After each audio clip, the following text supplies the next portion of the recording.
Good morning. Yes, it looks to be great.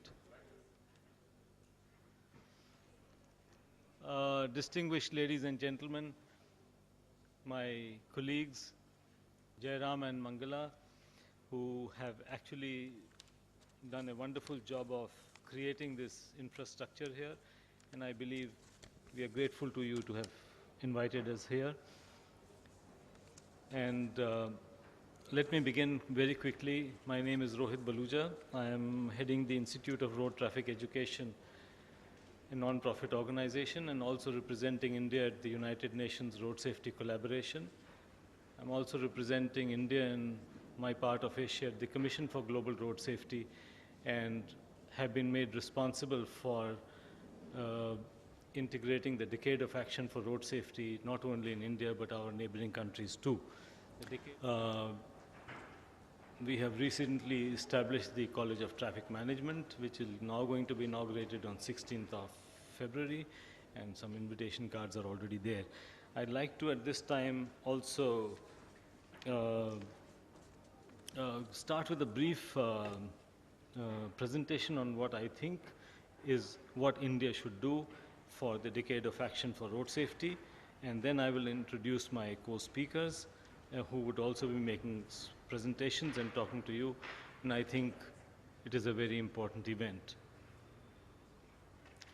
I mean, we don't have to re-emphasize these are figures which we quote day in and day out, and it has only become statistics. It has got no meaning in the heart. Nobody sheds any tears anymore because it's like a figure taken. 1.3 million global fatalities, and in India we have now reached a figure of 127,000 people dying on road injuries road accidents every year, and this is rising by about 5 to 6% every year, and we have no political commitment, we have no bureaucratic commitment, and you can see that these figures are rising. But please understand that almost like 25% on state highways, 28% on national highways, so about 53% of the total calamity happening on highways. The cities, 23 mega cities actually handle only 9.7% of the fatalities, but again, you see the problem is getting worse in most developing states like Andhra Pradesh, killing 13,700 people, Maharashtra 12,600, Tamil Nadu 12,000, Uttar Pradesh 12,500, and Karnataka 8,700. You know, the chief ministers and everybody put big notices today, we are opening a flyover, and you put the minister and the prime minister. They should also put their photographs and say, look how many people we are killing. And 16 times the number of these are getting seriously injured. We only record 4 times. I mean, we need to create a political will of the problem we are saving. We look at road safety investments. It is a myth and belief that, you know, road safety investments are only road safety campaigns and road safety weeks and banners and posters and newspaper advertisements. A week, road safety week started in January 1st. You only saw big newspaper, don't cross the zebra line, wear a seat belt, do this, don't do this. But is that road safety investment? What is road safety investment is what we need to understand. But do you have the understanding of technology? Who needs to understand technology will quickly go and see. Now, representing India at United Nations, 164 countries, I sit twice a year at Geneva and New York. Everybody says the smallest country, we are doing this and bringing down fatalities. I have to close my eyes and get under the table and they say, no, I can't say anything about India, sorry. What can I say? Traffic engineering.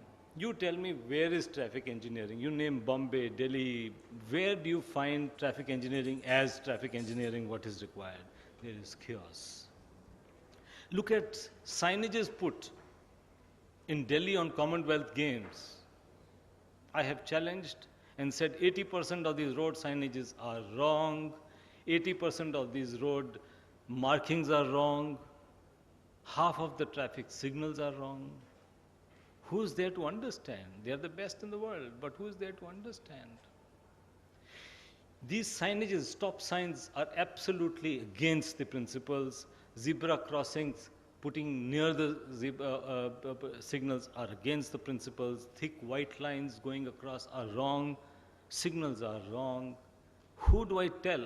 We have been writing to PWDs and everybody, but nobody bothers. And they say, in India, when the bureaucracy thinks it's right and the chief minister and ministers think it's right, we don't bother about what standards there are. We don't need standards for what? You look at wrong designs of our road highways, which are actually responsible for accidents, not the drivers. Tell me in which state there is highway patrol system. Tell me, where are we enforcing moving violations on any of the state highways? It started in Haryana. We looked at something at Uttar Pradesh. We looked something at Kerala. We looked something in Maharashtra. All nothing. There is nothing called highway enforcement. And so you see most of it is the running and moving violations, zigzag driving, speed enforcement which need to be done. We don't do them. Very heavy speed limits. We created the interceptors in 1996 as the first technology, and they were brought in Republic Day Parade in 96 and 2001, and the government of India said, best technology. And then state government said, build interceptors. They went into looking at tendering them out, and they're using the word interceptors for not what we thought should be used, but just as a name and technology. We need to build systems. Violations are increasing, all type of violations. We have problems with legislation today. Our legislation is not defining what is a mobile phone, where can it be used. Our legislation is not defining the seat belts for whom it is to be used. Can a 4-year-old child wear a seat belt? For political reasons, you can do anything what you like, but this is absolutely not acceptable in road safety. In Delhi, we estimated one day to see on camera how many violations take place on Delhi roads every day. And the answer is 146 million traffic violations are committed on Delhi roads every single day. 146 million. And what does the traffic police record? 8,000. So if 14,000 violations happen and one is recorded, what will happen is the traffic culture will not be recognized. 130,000 people died. I challenge, if more than 10 cases are scientifically investigated, there is no teaching of scientific investigation, there is no scientific reconstruction, and so if we do not know the causes and consequences of action, how do we actually bring about remedial measures? An accident happened in Andhra. 7 people died in front of our eyes. We took the bodies, we put them dumped them in a van, we took them away. An inspecting officer or sub-inspector level was there, and he said, we have to clear the highway first. We'll have problems. No investigations, no scientific investigations. I was telling you about legislation, what about our helmets used? Today we don't even define the legislation of who is to sit on a two-wheeler. We sell licenses because not we want to take bribe and money because we are not trained, we don't have systems, we don't have tools, we don't have a highway code to talk of. So what do we do about it? So road safety is not a standalone phenomena. The roads are unsafe because of wrong and non-standard traffic engineering. Road safety is not there because we have problems with crash investigation and traffic management. We have a deficiency in driver training, we have a deficiency in legislation, and we can only bring safe roads if all these things are plugged and brought in together under one program. The decade of action, gentlemen and ladies, as I mentioned, is that we want that governments must define what they're going to do in 10 years. And not just saying that we'll bring down the fatalities by 50%. We have said 50% of the increase we'll bring down, not 50% of what we want to do today. This is achievable. The government of India says by 2012, We will reduce from 120,000 to 60,000. They are saying it, and it is increasing. How will you increase it, decrease the accidents? How will you reduce crashes? Specify each way and program what you need to do. You know what CPR is?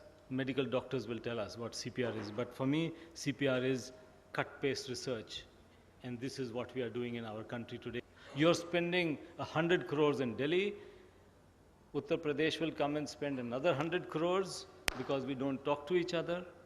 We are not doing it on a research base. And so I know 7 organizations in the country who are actually doing this work.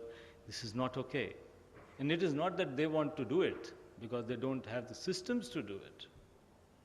So we need to build about a political system to help police departments get into researching. Use those research programs. We need to build driver capacities. We need to have driver training tools and systems of driver training. We need a highway code to talk of. We need traffic engineering. Traffic engineering was initiated in the United Kingdom in 1930 and 1932 in the US, and today every developed country has traffic engineering centers. India has not even one traffic engineering center. Traffic police does traffic engineering. Delhi traffic police is a traffic engineering center. But who mans it? An inspector of police who's got no idea of an engineering program. So we need traffic engineering centers, we need interactive systems, we need road safety audits, we need research in this area. Road safety education to highways, to school students, we need aids, we need understanding what to teach. Enforcement, we need tools and system for enforcement. We need courses in the National Police Academy downwards to all state police academies and schools on accident investigation, on traffic management, on traffic engineering, on systems how to handle enforcement. One day I got a call from the office of President Kalam, and his secretary said, Dr. Baluja, Dr. Kalam wants to meet you. When would you have time? I stood on my chair and I said, my God, a president has to command and say, you have to come. No, he said, sir, he wanted to know when. It was a Friday. And he said, would you like to come on Monday? I said, of course. But he wants you to make a presentation. And we knew Dr. Kalam before.